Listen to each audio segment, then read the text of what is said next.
Ang programang ito ay handog sa inyo ng Department of Agriculture at Agricultural Training Institute. At yan ang masaganang Coco Buhayan School on the Air on Coconut Production and Processing, live sa inyong Radyo Eskwela. Ang programang ito ay handog sa inyo ng Department of Agriculture at Agricultural Training Institute. Magnyunyog ka ba? Gusto mo bang palaguin ang iyong negosyo? Sagot ka ng masaganang Coco Buhayan School on the Air on Coconut Production and Processing. Matuto ng tamang kaalaman at mga paraan sa pagtatanim, pangangalaga, pag-ani at pag-develop ng iba't ibang produktong hango sa niyog. Lumahok sa libreng pagsasanay on air. Handog sa inyo ng Radyo Eskwela, hatid ng Department of Agriculture at Agricultural Training Institute. Makinig na sa masaganang Coco Buhayan School on the Air on Coconut Production and Processing. O, huwag liliban ha, dapat laging present. Magjunyog ka ba? Gusto mo bang palaguin ang iyong negosyo? Sagot ka ng masaganang Coco Buhayan School on the Air on Coconut Production and Processing. Matuto ng tamang kaalaman at mga paraan sa pagtatanim, pangangalaga, pag-ani at pag-develop ng iba't ibang produktong hango sa niyog. Lumahok sa libreng pagsasanay on air. Handog sa inyo ng inyong Radyo Eskwela, hatid ng Department of Agriculture at Agricultural Training Institute. Makinig na sa masaganang Coco Buhayan School on the Air on Coconut Production and Processing. O, huwag liliban ha, dapat laging present. Narito na ang School on the Air on Coconut Production. Masaganang Coco Buhayan, Radyo Eskwela sa Pagniniyugan. Hatid sa inyo ng Agricultural Training Institute, Regional Training Center 12 at Philippine Coconut Authority. Matuto ng iba't ibang teknolohiya sa pagniniyugan para sa karagdagang kaalaman at karagdagang kita.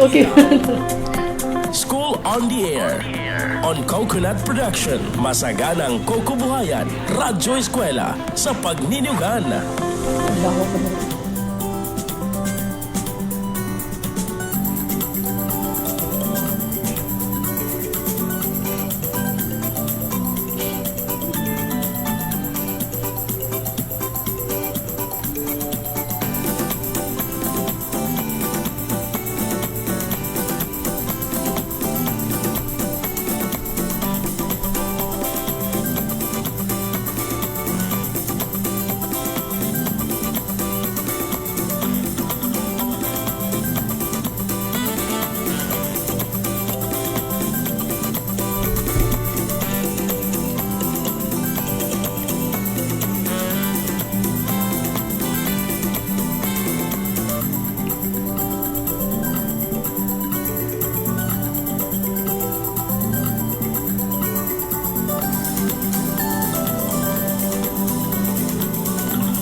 Kayo'y nakikinig sa masaganang Coco Buhayan, Radyo Eskwela sa Pagniniyugan, School on the Air, on Coconut Production for Region 12. Ating eskwelahan sa radyo para sa magsasaka ng niyog sa probinsya ng Sarangani. School on Coconut Production, mga serye ng teknolohiya tungkol sa makabago, wasto, at tamang pamamaraan sa masaganang Coco Buhayan. Magandang umaga mga ka-Agri Eskwela at bayaning magsasaka ng Region 12. Isang masaganang pagbati po ang ihahatid namin sa inyo. Ako po si Jubilina Bisimbulan, Technical Staff ng ATI Region 12. Itong programa ay hatid sa atin ng Department of Agriculture, Agricultural Training Institute, Regional Training Center 12. Sa pamumuno ni Director I. Dayaan at katuwang ang Philippine Coconut Authority, Region 12. Sa pamumuno ni OIC Regional Manager, Ma'am Emily Lorion. Katuwang din ang Province of Sarangani sa pamumuno ni Governor Rogelio Pacquiao at Provincial Agriculturist Engineer Agnes L. Du at City Agriculturist ng Jensan, Ma'am Merlinda Donasco. Kaya inaanyayahan namin ang lahat na makinig at matuto sa ating Agri-Eskwela. Mapapakinggan tuwing Huwebes, alas 10 hanggang alas 11 ng umaga sa himpilan ng Agri Gabay Radio, Max News FM Jensan, News FM Kiamba, at Radyo Kasaganaan Maitong.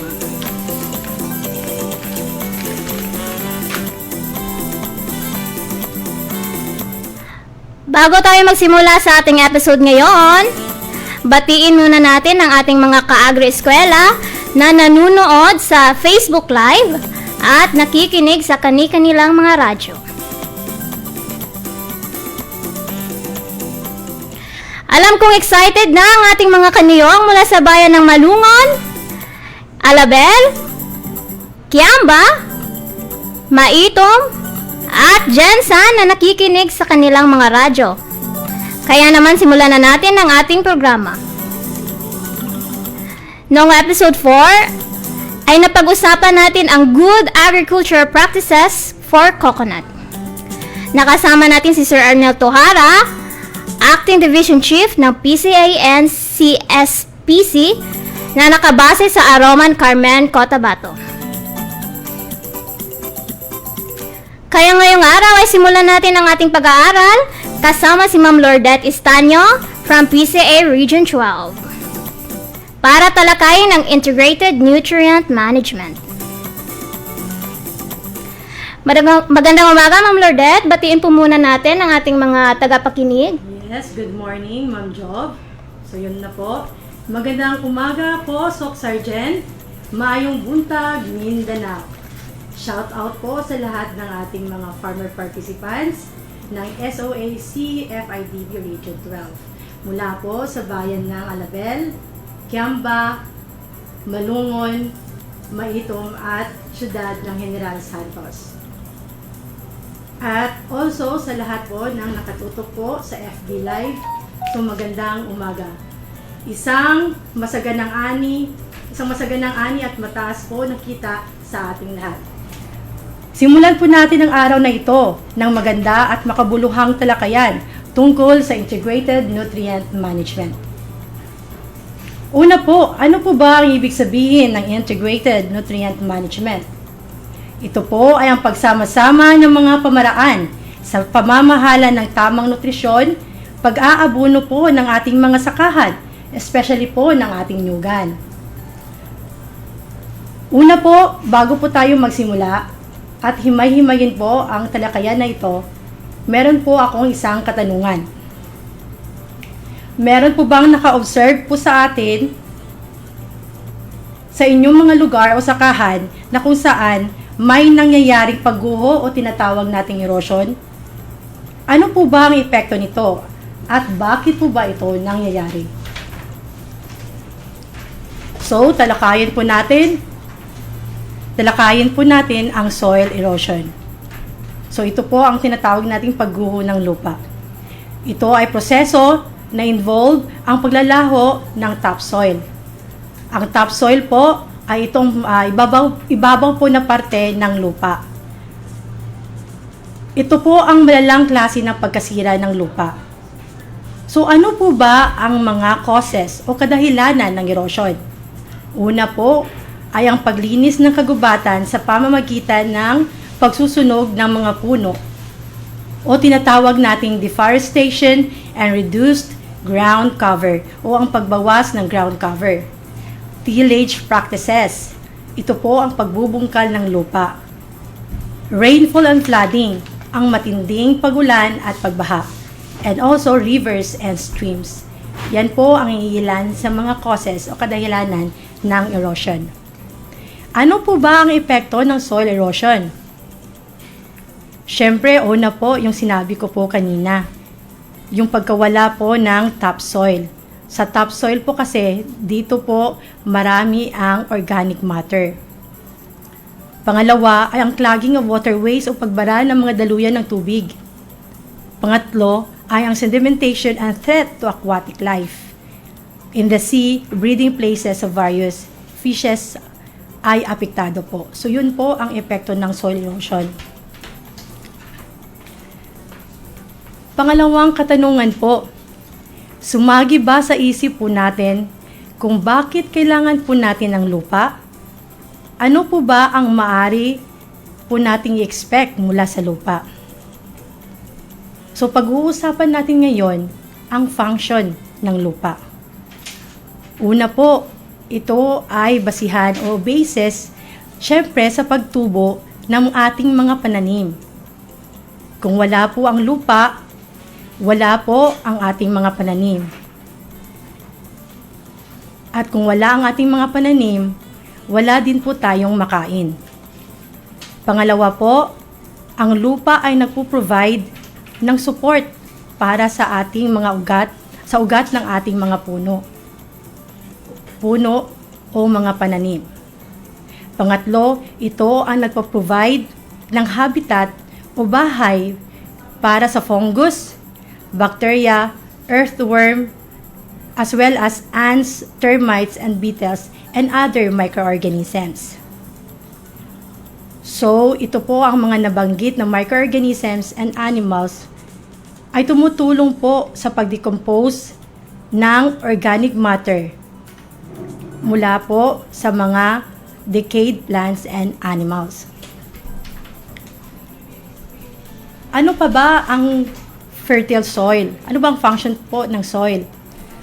Fertile soils ay nag-a-act like a sponge. So ito po yung nag-a-absorb at nagsistore ng tubig mula po sa ulan na maaring gamitin sa ating mga pananim. So ang iilan sa small organisms na ito ay tumutulong po na mag-fix ng nitrogen mula po sa hangin para sa ating mga pananim, especially po para sa ating coconut palms and other crops. And last but not the least, ang lupa po ay nagsustore ng carbon in form of organic matter and humus. Yan lang po ang ilan function ng ating soil. So, ano po ba ang tinatawag nating humus? Ang humus, ito ay organikong pataba na natural na nangyayari sa anumang uri ng lupa sa natural na estado nito. So, yan ang tinatawag natin na humus. Punta naman po tayo sa soil fertility. Ano po ba ang soil fertility? So, di ba, kailangan dapat yung tamnan natin ng mga pananim, dapat fertile na lupa. Ang soil fertility, ito ang kapasidad ng lupa na mag-supply ng nutrients, nutrina o sustansya sa ating mga pananim sa tamang amount and sa kayaayang proportion. And pangalawa, ito ang abilidad ng lupa na umalalay sa pagtubo ng ating mga pananim. So, punta naman po tayo sa nutrients. Ano po ba ang nutrients? Paano po ba natin patatabain ang ating lupa? So, ngayon, ito po ay sabay-sabay po nating alamin at talakayin.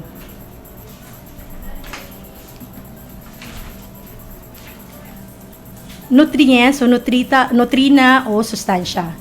Ito ang elemento na kailangan ng mga pananim para mabuhay at para makaproduce ng bunga.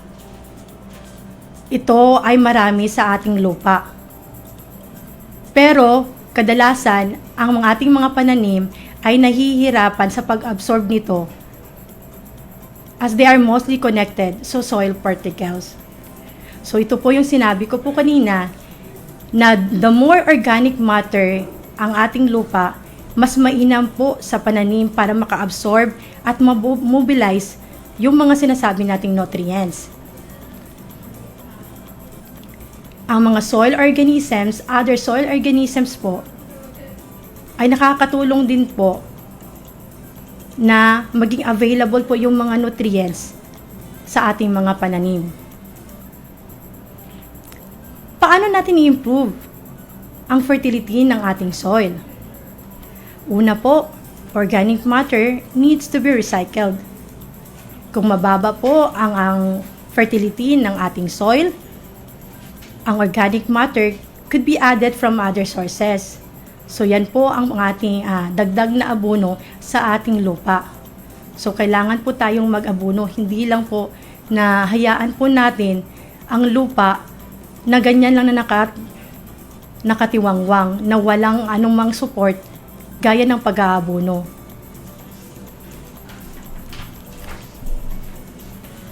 So meron po tayong mga good practices o mainam at mabuting kagawian na kailangan nating i-observe para sa coconut farm para po mapanatili po ang ating soil fertility. So una po, syempre, ito po ay bawal ang pagsusunog ng ating mga plant residues sa ating farm. Maari lamang po na yung mga plant residues ay gawin po nating mulching material. So ilalagay po natin doon sa base sa ating mga kanyugan. Pangatlo naman po, ang crop rotation. So, iba po sa atin, or karamihan na po sa atin ay gumagawa na po nito ang crop rotation. Ito yung pagtatanim po ng cash crop as intercrop in coconut.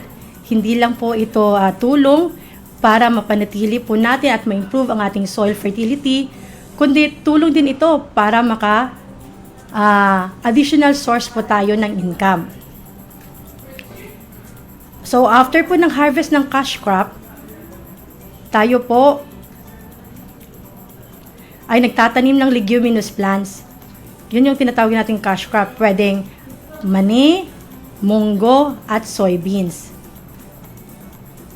Ito po, ang leguminous na plants na sinasabi ko po, ay nitrogen-fixing plant na kumukuha ng nitrogen sa air and placing the nitrogen into the soil. So, siya din po ay tumutulong para mag-fix ng nitrogen sa air. So, ito po yung mga leguminous plants. At syempre, isang kagawian din po at isang practice ay ang pag-a-apply po ng ating asin. So, yan po, karamihan po sa ating mga magsasaka ay ginagawa na po ito, especially po yung mga recipients po ng ating salt fertilization program. So, 2 kilo kada puno at 1.5 meters away from the heel of the tree. So, yan po.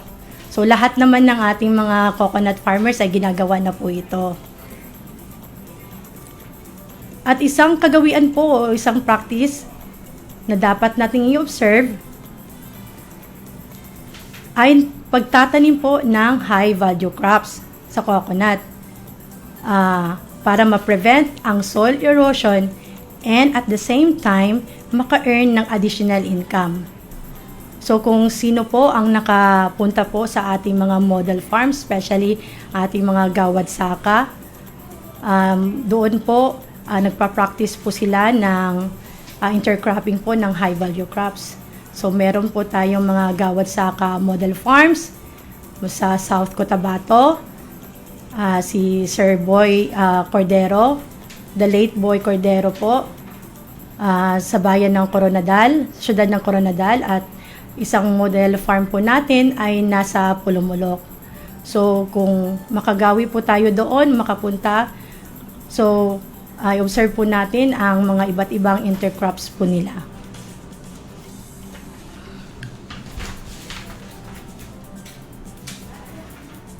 And additional good practice po ay ang planting of nitrogen-fixing shrubs.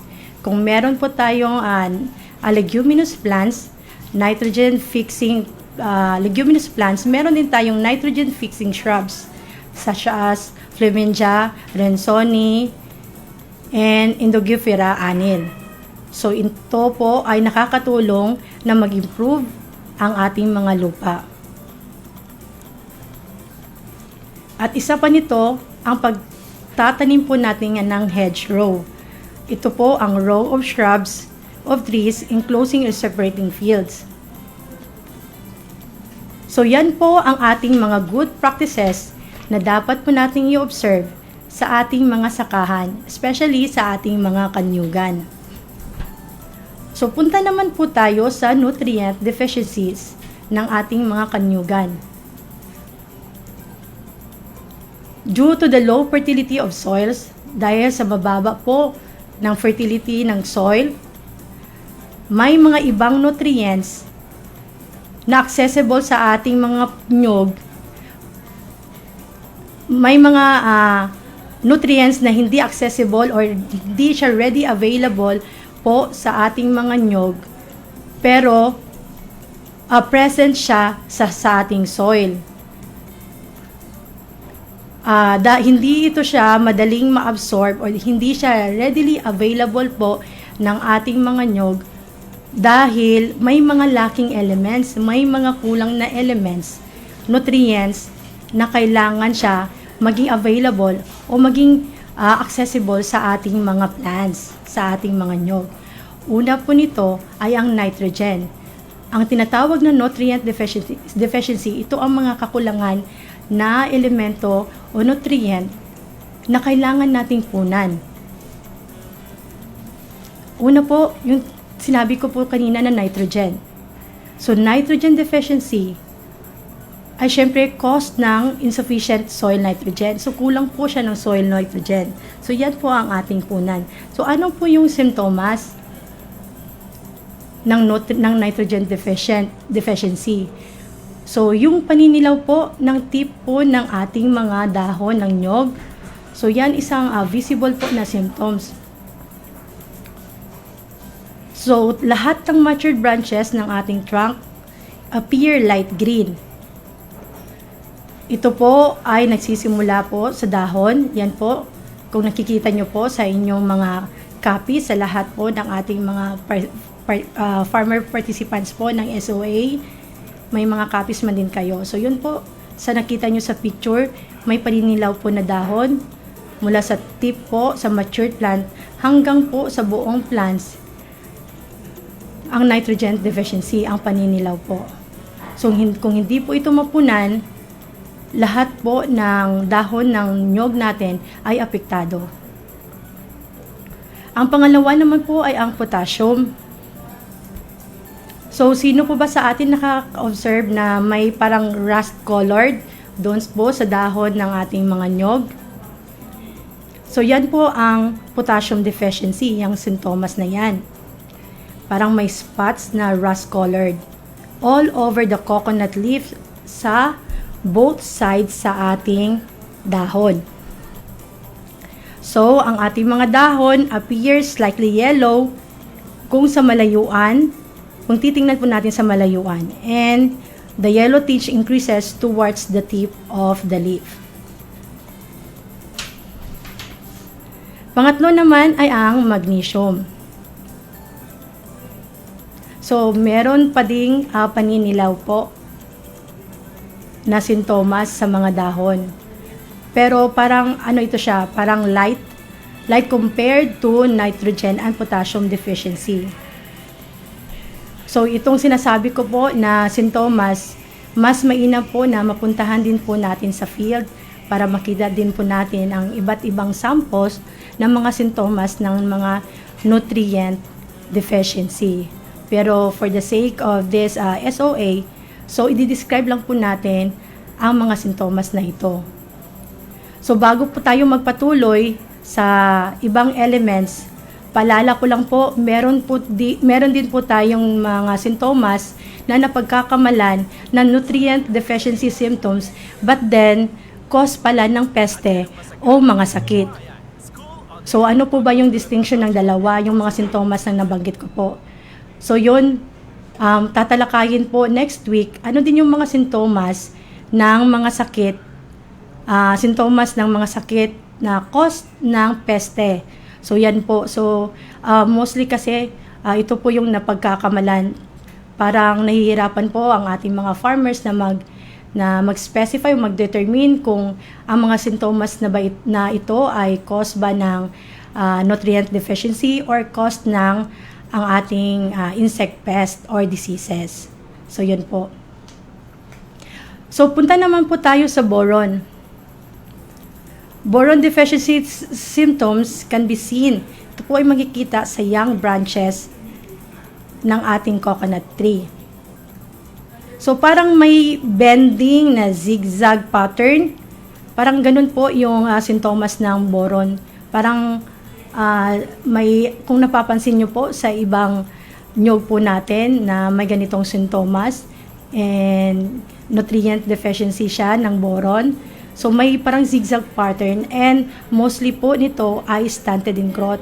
So, hindi na talaga tumutubo. And last ay ang ating phosphorus.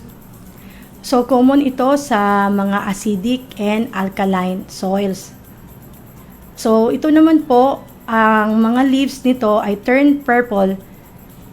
And syempre po, ang ating nyog ay slow in growth. So, yan po ang parang visible po niya na sintomas. So, yun yung ating mga iilan po na nutrient deficiencies ng ating mga kanyugan. So, punta naman po tayo sa role ng agricultural grade salt o tinatawag nating asin. Ang paggamit po ng sodium chloride o tinatawag nating common salt as fertilizer ay mainam at napaka-practical po na gamitin na fertilizer sa pag-increase po ng coconut production. So, ito po ang ginagamit karamihan po sa ating mga coconut farmers, ang salt. Dahil ito ay mura po at accessible po sa market. So, yun nga pong sinasabi ko, ito ay cheapest and best source of chlorine para mag-increase ang copra weight per nut and copra yield per tree. Pero kailangan ang fertilizer na ito, ang salt na ito, kailangan siyang i-combine sa other nitrogen-containing fertilizer para maging mainam at maging effective. So, ano ang mga advantages ng AGS application ng asin? So, una po, sinabi ko po kanina na ito ay mura, the cheapest coconut fertilizer. Napakadali pong i-apply. At nakakatulong po para sa crop growth and development. And syempre, tumutulong po na mag-increase ang copra weight and number of nuts at nagme-minimize po ng leaf spot damage. And of course, environmental friendly po under judicious practice. So ano naman ang mga benefits? Ito nag-i-increase ng thickness ng coconut meat. So, ini-increase niya yung thickness po ng ating mga coconut meat. Pangalawa ay nakakatulong na mag-increase din ang number of nuts. And also, nakakatulong siya na maging coconut drought resistant po siya. And resistant to pests and diseases na hindi siya madaling sakit, hindi siya madaling dapuan ng mga kahit anong sakit. So, nakakatulong po ang asin. So, talakayin naman natin ang guide for fertilizer nutrient recommendation for coconut. Alam ko nga ito po ang inaantay po ng ating mga nakikinig sa ngayon at tumutok po sa FB Live. So, lahat ng ating mga coconut farmers ay ito po ang inaantay. Dahil ano po ba ang recommendation mula po sa Philippine Coconut Authority? So, meron po tayong nutrient requirements ng coconut mula po sa pagkatanim nito, 6 months, 1 year, 2 years, 3 years, 4 years, 5 years and pataas. Itong recommendation na ito ay mula kay Dr. Magat sa taong 1998. Mula po ito sa mga eksperto po ng Philippine Coconut Authority. So yan po. So nasusupply niya po ang nutrient rate per tree ng nitrogen, phosphorus, potassium, magnesium, sulfur, and chlorine. So, hindi ko na lang po siya isa-isahin kasi napaka-detalye niya po. So, yun lang po. Nasa copy nyo naman po ang ating mga nutrient requirements and recommendation. So, punta naman tayo sa mineral fertilization for coconut. Para ito sa mga potassium sufficient soil. So, meron po tayong recommendation kung halimbawa yung soil kulang ng potassium, yung soil kulang ng nitrogen. So, meron tayong recommendation yung sinabi ko kanina mula po sa pagtatanim hanggang 5 years old and pataas po. So, nakasaad na po doon ang per gram. And ano po ang fertilizer na recommended. So, meron po tayong 2 months and 5 months. So, ito ay gamit ng ammonium sulfate plus common salt, yung tinatawag na asin. So, sa 2 months, meron po tayong 20 gram per seedling and also 20 gram per seedling ng common salt. Pagka 5 months po, meron tayong 40 grams per seedling and 60 grams per seedling. And meron din naman po tayong recommended na fertilizer combination, 2 months and 5 months. Ito po ang yung ammonium sulfate plus potassium chloride. So, same pa rin po, 20 grams per seedling pag 2 months with additional 25 grams per seedling. And 5 months, 40 grams per seedling and 45 grams per seedling sa potassium chloride. So, mula naman po, ang ating source na yan ay sa PNS, Philippine National Standard Code of Good Agricultural Practices, GAP for coconut. And meron din naman po tayong recommendation para sa coastal areas within 2 kilometers from coastline. So mula po sa field planting, 6 months, 1 year, 2 years, 3 years, 4 years, 5 years, and more than 5 years. So, meron po tayong recommended niyan. So, pag potassium sufficient ang soil, pag potassium deficient soil. So, yan po ang combination ng ammonium sulfate and common salt and ammonium sulfate and potassium chloride. Para naman sa inland areas, so 2 kilometers from the coastline. So, yun po, same pa rin po. Mula sa field planting hanggang sa umabot po ng 5 taon at pataas. So, meron po tayong fertilizer combination na recommended, ammonium sulfate plus common salt and ammonium sulfate plus potassium chloride.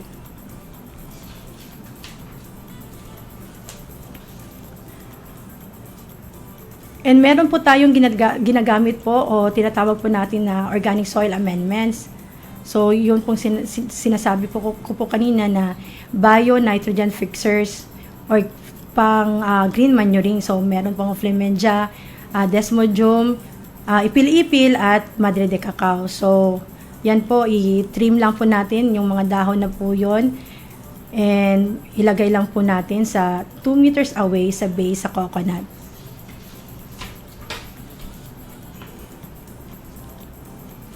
So, meron din po tayong coconut fertilization practices using organic soil amendments. So, yan po. Pag sinabing animal-based fertilizer for coconut, yan po ang goat manure, chicken dung, and cow manure. So, application yan is broadcast 10 kilograms na dried manure around po sa base po ng ating coconut. And meron din tayong tinatawag na coconut-based residues fertilizers.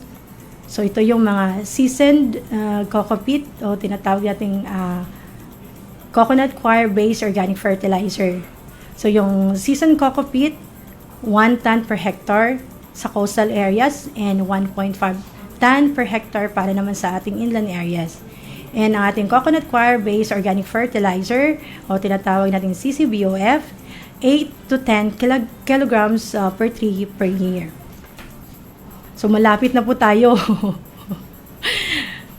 So punta naman tayo sa organic plus mineral fertilizer combination. So yan po, medyo madami-dami po ito. Organic inputs, combination ito ng organic inputs, mineral fertilizer.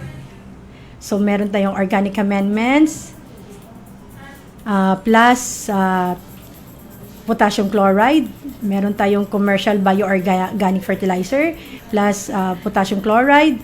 Meron tayong animal-based fertilizers, plus potassium chloride, and coco peat, plus ammonium sulfate, and yung coconut dry leaves, coconut husks, branches and other parts, plus potassium chloride and plant-based like ipil-ipil, feminja, gliricidia, and rensoni, plus potassium chloride. So ito po yung nabanggit ko po na kanina na synthetic, plus yung sinaad ko po na organic animal and plant-based na fertilizer. So pwede siyang i-combine.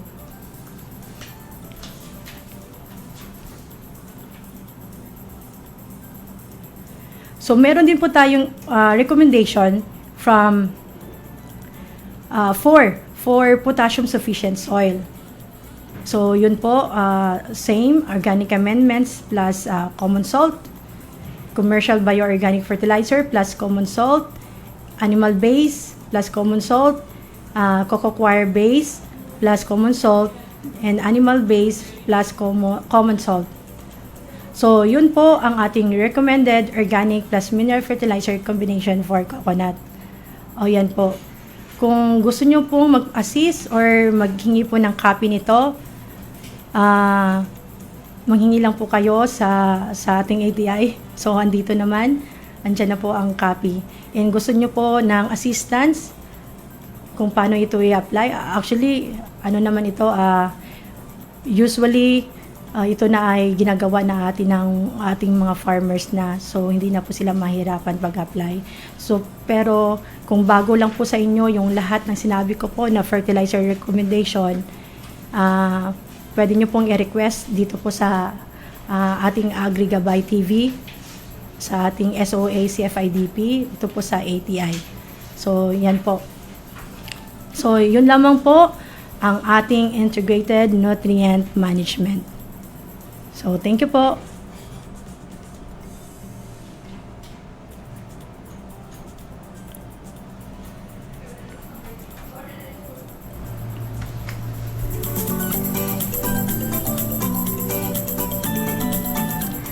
Maraming salamat, Ma'am Lordette, sa pagbibigay linaw sa ating mga magsasaka kung ano ang integrated nutrient management. Para sa mga katanungan, o greetings, maaaring mag-comment sa ating Facebook page live. Ayan, ma'am. May tanong po si Edwin Fetalino. Ask ko po kung may maibibigay po kayo na data number of fruit produced per hills per year ng niyog practicing organic and conventional practice. Okay. So yun po yung kailangan niya na data. Yun po ay syempre meron po tayong data po mula po sa taong nagbigay po tayo ng asin ng mga fertilizer, data po na kung saan kailan nagsimula po ang ating fertilization program, and referring to his question, maaari po siyang mag-request address po ang ating address po sa ating acting regional manager. So nakasaad po na doon na data, ibibigay po namin kung ano po yung nire-request niya data, kasi kailangan po dumaan po tayo sa proseso. So yun po ay kailangan po idaan muna natin sa request letter, address po sa ating acting regional manager na si Ma'am Emily Lorion.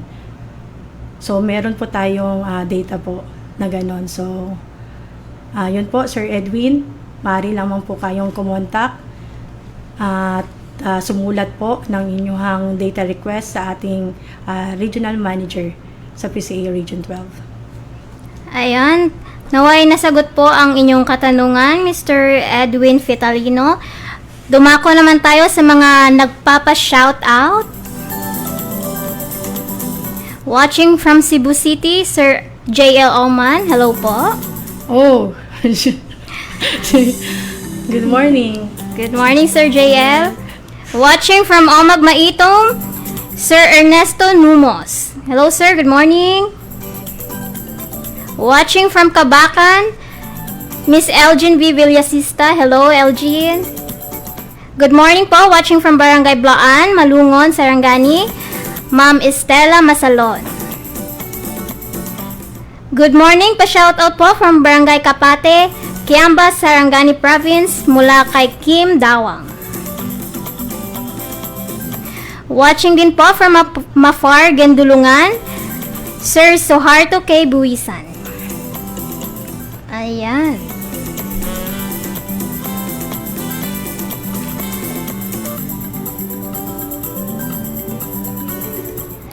Pa-shoutout din po ang sa ating finance and admin dito po sa ATI Region 12. Hello po, good morning.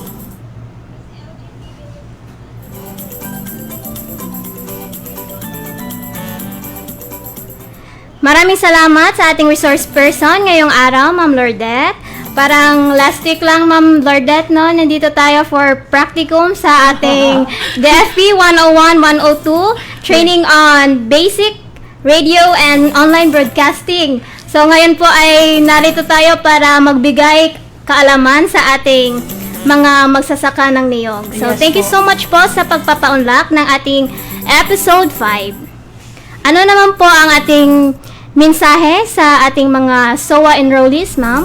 Yes po, unang-una po, in behalf po ng ating Acting Regional Manager 3 na si Ma'am Emily Lorion ng Philippine Coconut Authority Region 12. Nagpapasalamat po kami, syempre unang-una sa ATI, sa collaborative effort po na ito, and of course sa lahat po ng ating SOA participants mula po doon sa mga nabanggit po na bayan at syudad ng sa Sarangani Province. Nagpapasalamat po kami sa inyo dahil aktibo po kayong nakikilahok sa ating programa. So patuloy lamang po tayong tumutok at makinig sa ating SOA. So isang karangalan po mula sa amin na magabayan kayo at mabahagi po namin ang aming kaalaman para sa inyo. Ito naman po ay para sa benefit and welfare po ng ating lahat ng coconut farmers sa Region 12. Naway mag-continue lang po tayo na makilahok. Wala pong bibitiw ha.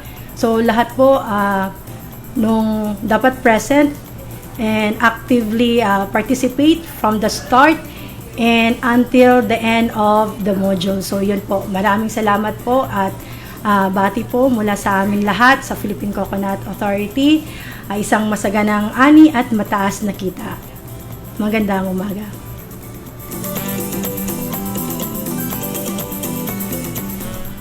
Ayan, good morning din po kay Ma'am Hannah D. Giamapongpong na bumabiyahe ngayon pa Manila. Hello ma'am, good morning.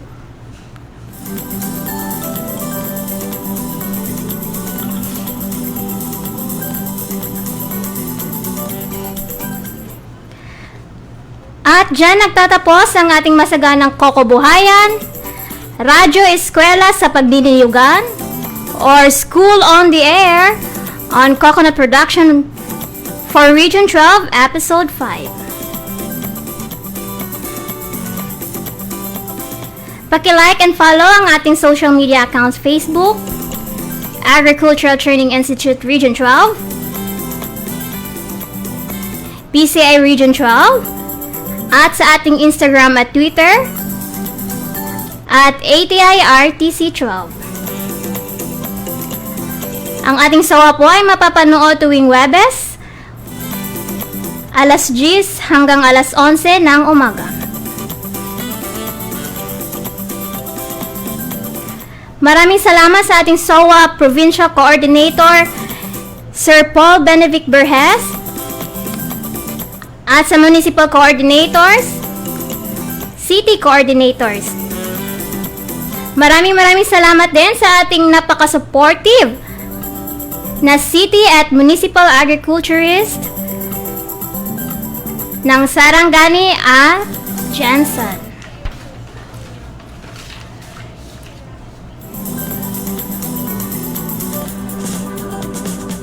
Paalala din po na pasubmit ng SOA forms katulad ng enrollment form, participants registration form, pre-test, at sizes sa ating mga municipal coordinator.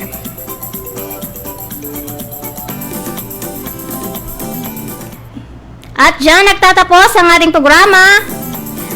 Sa ngalan po ng ating ATI Director Engineer Remelin R. Recoter, Deputy Director Antonieta J. Arceo, ATI 12 Center Director Sir Abdul I. Dayaan,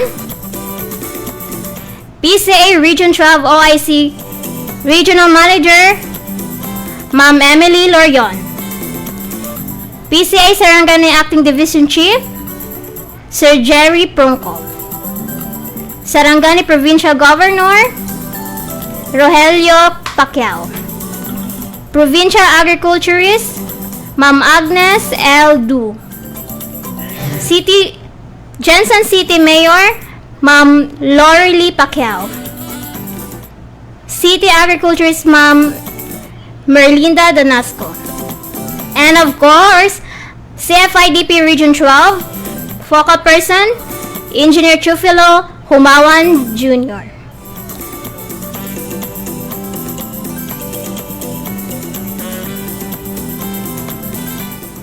Para sa ating susunod na episode, pag-usapan natin ang Integrated Pest Management for Coconut.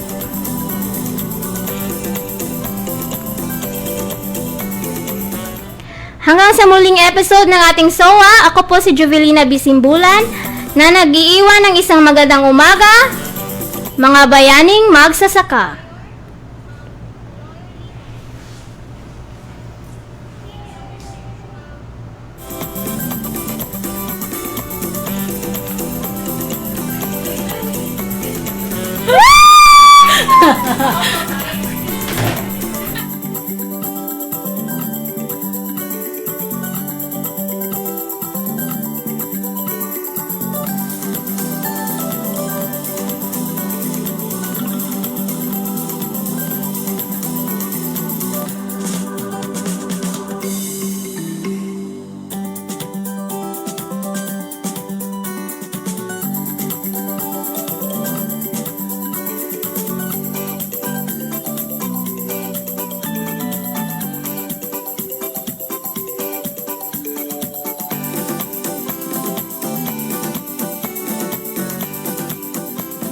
At yan ang masaganang Coco Buhayan, School on the Air on Coconut Production and Processing.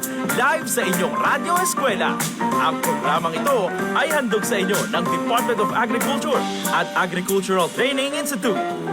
At yan ang masaganang Coco Buhayan, School on the Air on Coconut Production and Processing. Live sa inyong Radyo Eskwela.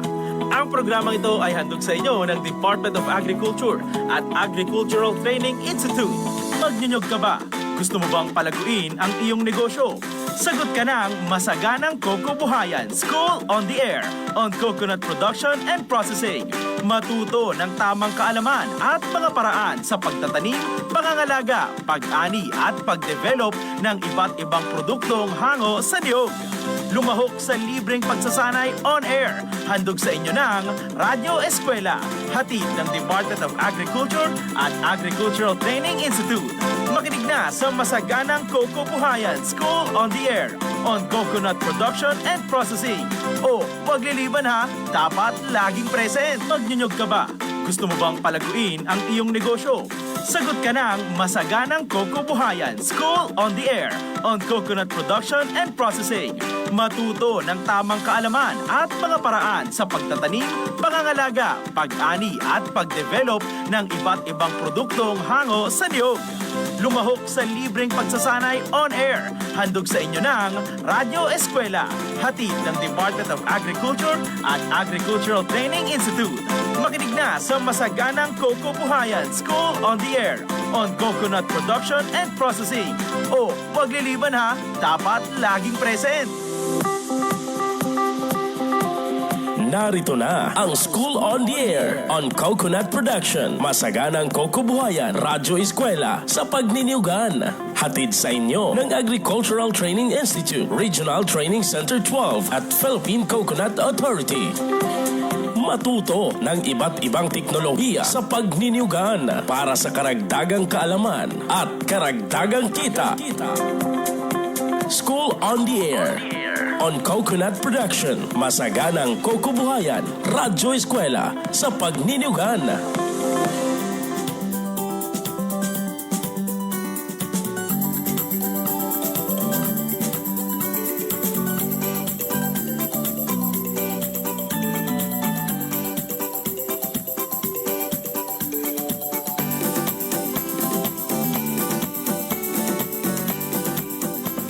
At yan ang Masaganang Coco Buhayan, School on the Air on Coconut Production and Processing. Live sa inyong Radyo Eskwela. Ang programang ito ay handog sa inyo ng Department of Agriculture at Agricultural Training Institute.